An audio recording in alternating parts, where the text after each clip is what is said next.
When day comes, we ask ourselves, where can we find light in this never-ending shade? The loss we carry, a sea we must wade. We've braved the belly of the beast. We've learned that quiet isn't always peace. In the norms and notions of what just isn't always just is.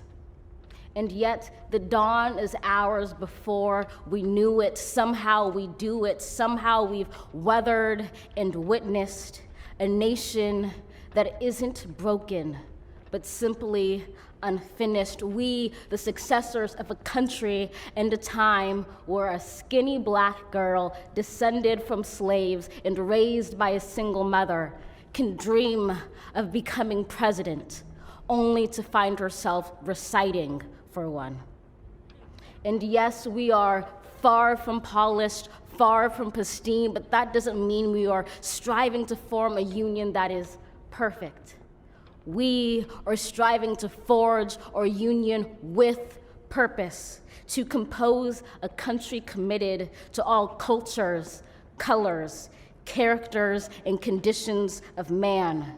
And so we lift our gazes not to what stands between us, but what stands before us. We close the divide because we know to put our future first. We must first put our differences aside. We lay down our arms so we can reach out our arms to one another. We seek harm to none and harmony for all. Let the globe, if nothing else, say this is true.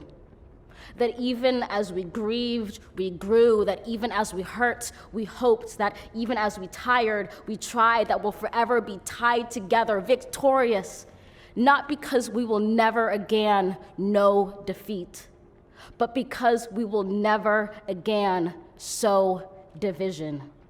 Scripture tells us to envision that everyone shall sit under their own vine and fig tree, and no one shall make them afraid. If we're to live up to our own time, then victory won't lie in the blade, but in all the bridges we've made. That is the promised glade, the hill we climb, if only we dare it, because being American is more than a pride we inherit. It's the past we step into and how we repair it. We've seen a force that would shatter our nation rather than share it, would destroy our country if it meant delaying democracy. And this effort very nearly succeeded. But while democracy can be periodically delayed, it can never be permanently defeated. In this truth, in this faith we trust, for while we have our eyes on the future, history has its eyes on us. This is the era of just redemption. We feared it at its inception. We did not feel prepared to be the heirs of such a terrifying hour, but within it we found the power to author a new chapter, to offer hope and laughter to ourselves. So, while once we asked, how could we possibly prevail over catastrophe? Now we assert, how could catastrophe possibly prevail over us? We will not march back to what was, but move to what shall be, a country that is bruised but whole, benevolent but bold, fierce and free. We will not be turned around or interrupted by intimidation, because we know our inaction and inertia will be the inheritance of the next generation. Our blunders become their burdens, but one thing is certain. If we merge mercy with might and might with right, then love becomes our legacy and change our children's birthright.